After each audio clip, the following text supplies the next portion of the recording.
I've got a question for you. Have you ever delivered a talk or a presentation, and even if you thought everything had gone well, it just didn't land, or at least not the way you thought it was going to?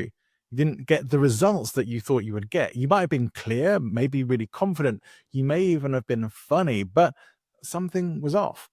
So, what if I told you that it might not be your content or your delivery, but a hidden charisma killer that you didn't even know was there?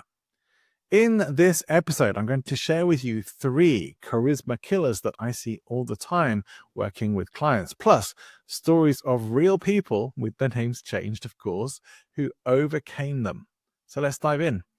My name's John. I'm a keynote and presentation coach, and this episode is something of a warm up for a special that I've got coming up. It's called Charisma Killers. It will be a live event on LinkedIn and YouTube, and I'll give you more information about that a bit later on. But on that training, I will be revealing the 7 biggest charisma killers that sabotage your stage presence, your influence, and even your long-term bookings. So today I want to give you a taste by walking through 3 of the most common charisma killers. They are overexplaining or overteaching, incongruent energy, and a lack of curiosity. So let's start with one that I see almost constantly from speakers, especially with a training or teaching background. Let me introduce you to Tina. And that's not her real name, but she is a real client who came to me because her keynotes weren't landing. And Tina was and is from a training background, highly experienced and incredibly knowledgeable, great at what she does. But when she got on the stage to deliver a keynote, she couldn't switch off the teacher.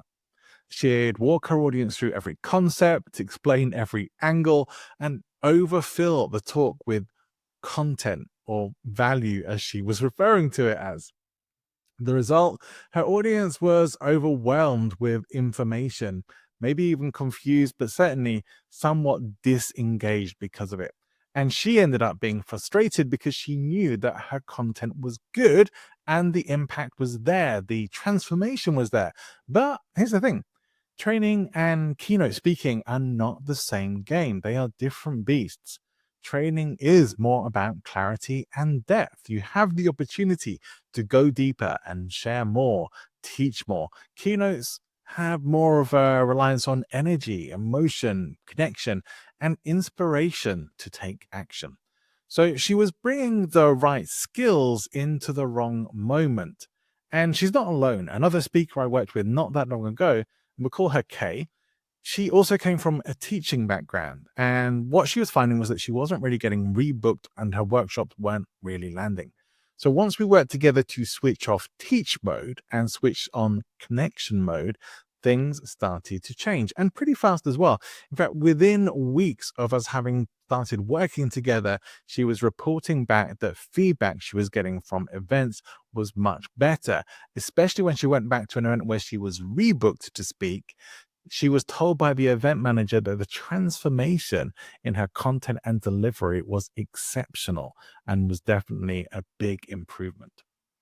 So overteaching is a charisma killer. And if your audience feels like they're just being overloaded or force-fed information and content, it will ultimately shut them down. It's too much for their brains to take in the scope of a keynote talk.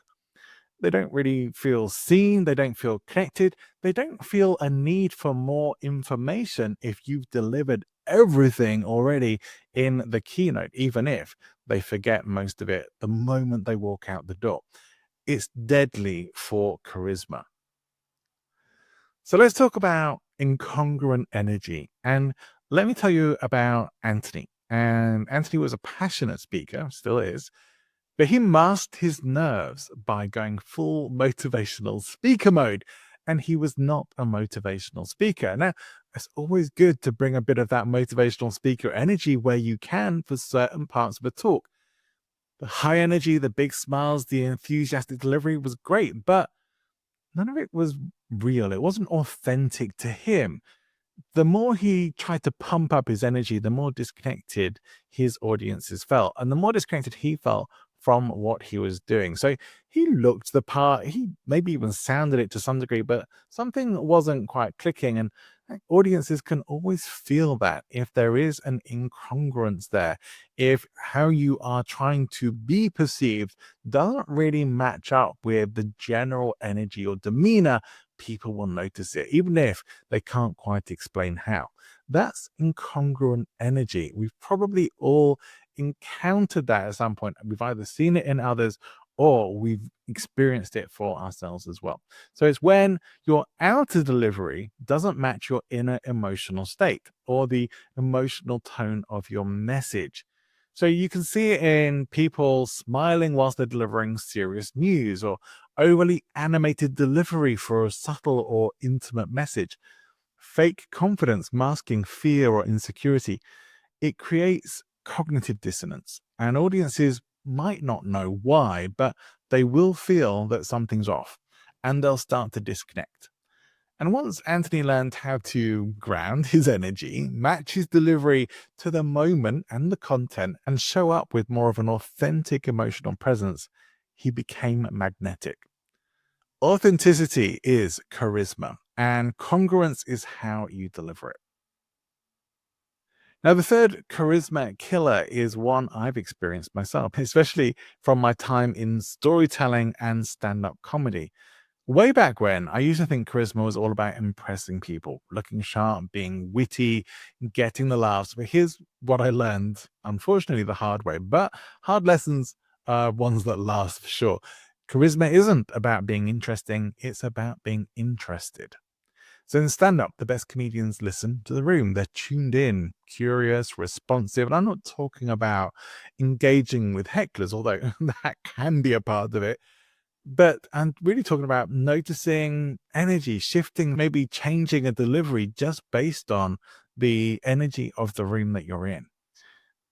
When I shifted from more of a look at me to let me really connect with you, everything changed. Energy shifted for me, and audiences leaned in more. I'll say this as well. It made me a little less scared of going up on stage because I wasn't there so much for me or for what I was going to get out of the experience.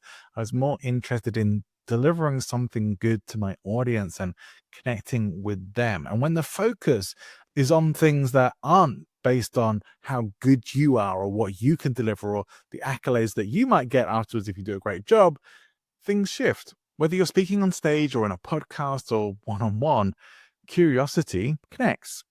In conversation, particularly, if you want to connect with people who might be giving you referrals or additional bookings, having genuine curiosity in people enables you to deepen connections and have people feel that you really cared and really heard them.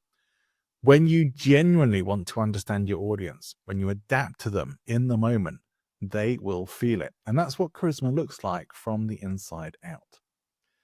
So let's quickly recap the three charisma killers to look out for here. Over-explaining or over-teaching, which is turning your keynote into more of a training session and trying to pack everything in to 45 to 60 minutes or however long you're doing. Sometimes delivering super long keynotes just to try and fit everything in unnecessarily. Most keynotes probably shouldn't be much over 45 to 60 minutes unless you're actually being asked to deliver something that is longer than that. Incongruent energy, saying one thing and looking or feeling or showing something a little different, picking up having people's emotional radar picking up on something isn't quite right. And that lack of curiosity, focusing on your performance instead of connection.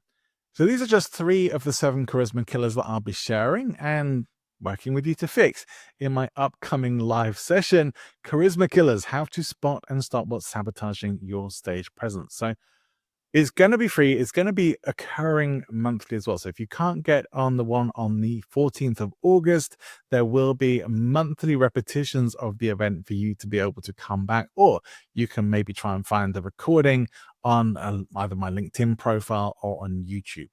So in that session, which will be around 45 minutes, I'm going to show you how to identify which charisma killers are affecting you and what to do to fix them. It's going to be free. It will be live. You'll be able to ask questions at the end as well.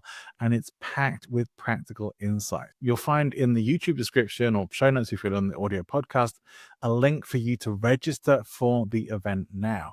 And if you are listening after the 14th of August, well, just make sure you're following me on YouTube or LinkedIn, and you will get notified the next time the event is running. Now, if you want to increase your bookings, rebookings, referrals, or just feel more magnetic when you speak, you won't want to miss this. And hey, if any of these charisma killers hit home for you, I would love to hear about it. So drop a comment or message me directly, and I'll look forward to seeing you at the live event.